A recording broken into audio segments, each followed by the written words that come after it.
Hotel में ना एक बाबा जी बर्तन मांजते थे, बूढ़े आदमी थे, 70 साल के करीब उम्र थी।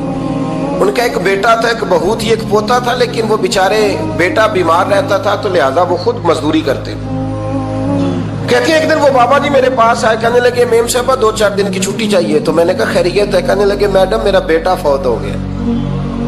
बेटा, आपको पता है बाप का जनाजा पढ़ना आसान है, बेटे का जनाजा उठाना बड़ा मुश्किल काम।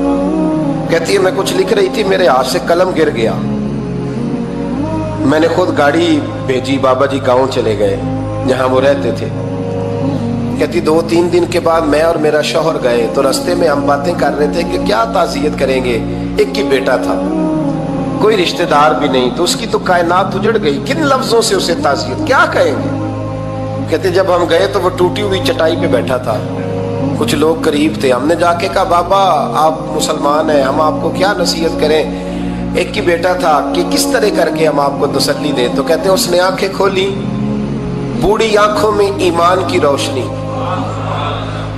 कहने लगा बीबी क्या ताज़ियत की बात करती हो, मैंने को पैसे जमा करा के बेटा लिया था, खुदा ने फजल से दिया था, अदल से ले गया है, मैं अपने रब के फैसले में बड़ा राजी हूं। अल्लाहु अकबर। वो खातून कहती है कि वो बाबा जी से मैंने कहा कि चलो आप 1 महीने की छुट्टी कर ले, तो कहने लगा नहीं मैडम मैं मुसलमान हूँ, मुफ्त की रोटी नहीं खाता, मजदूरी करके खाता हूँ, मैं इंशाल्लाह 2-3 दिन के बाद काम पे आ जाऊंगा। कहती वो चंद दिनों के बाद आ गया, अल्लाह की कुदरत के अभी 2-3 माह गुजरे थे, फिर आया, मैडम छुट्टी चाहिए कुछ दिनों की। मैंने कहा खैरियत है? कहने लगे वो मेरी बहू भी हार्ट अटैक से फौत हो गई। कहते अब मैं भी तड़प गई और ईसाई हो कि मेरी आंखों में आंसू आ गए। मैंने कहा घर का दरवाजा बंद हो गया, अब ये बेचारा क्या करेगा। वो अपने शौहर के गम में हार्ट अटैक से फौत हो गई।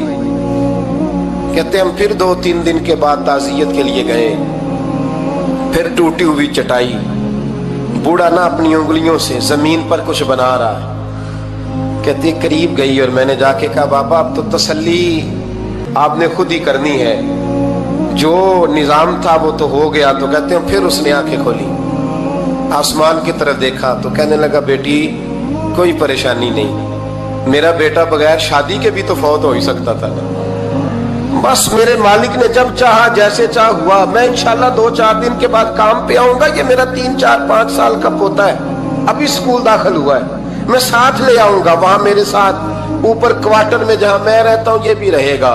कभी कभी मैं देखती छत पे खड़े होके कि दादा घोड़ा बना हुआ है और पोता सवारी कर रहा है, वो सवेरे उठता उसको स्कूल छोड़ के आता, शाम को लेके आता, प्यार करता, मोहब्बत करता। तीसरी मंजिल पर हमने क्वार्टर दिया हुआ था, वहां दादा पोता रहते। अल्लाह तू बड़ा बेनियाज है। कहती है इकबाल एक दिन ना पोता ऊपर वाली मंजिल पे खेल रहा था, उसका पैर फिसला, वो गर्दन के बल जमीन पे गिरा, मुझे खबर हुई तो मैं दौड़ी, एम्बुलेंस मंगाई, खून से लिथड़े हुए उस बच्चे को दादे ने अपनी गोद में रखा।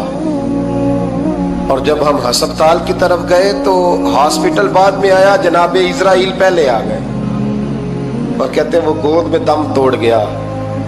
फिर दादे ने उसे अपने हाथों से गुस्ल दिया, फिर उसने अपने बूढ़े हाथों से कब्र खोदी और फिर मिट्टी डाल के कहने लगा इन्ना लिल्लाहि व इन्ना इलैहि राजिऊन। जे सोना ही मेरे दुख विच राजी, जे सोना ही मेरे दुख विच राजी। फिर सुख नु चुल्ले डावा। कहते वो मिट्टी डाली उसने और जब वो वापस पलटा तो मैं बाजू से थाम के होटल करीब लाई और मैंने उसके करीब कहा कि बाबा तू टूट गया है, तू बिखर गया है। तो कहते हैं यूं उसने हाथ रखे और यूं आंसू छटक दिए। कहने लगा मैडम क्यों क्यों, मेरे अंदर कोई अकीदा नहीं, मैं कोई लवारस हूं, मेरा कोई रब नहीं, मैं क्यों परेशान रहूंगा, मैं तो पका हुआ फल हूं, थोड़े दिन गुजरेंगे कब्र में जाऊंगा और जब जन्नत में जाऊंगा तो अल्लाह मेरी बेटे से भी मुलाकात कराएगा, मेरे पोते से भी मुलाकात कराएगा, मेरा रब सारी मुलाकातें करा देगा, मैं अपने अल्लाह की रजा में बड़ा राजी हूं। वो खातून कहती है मेरा और मेरे शौहर का कलेजा फटने लगा। मैंने कहा बाबा ये जज्बा कहां से मिलता है, ये सुकून कहां से आता है। یہ کیفیت کیسے ملتی ہے؟ مجھے کہنے لگا تو نے لینی ہے؟ میں نے کہا تو کہنے لگا تو بھی گنبد خضرا والے نبی کا کلمہ پڑھ جا، اللہ تجھے سکون عطا کرے۔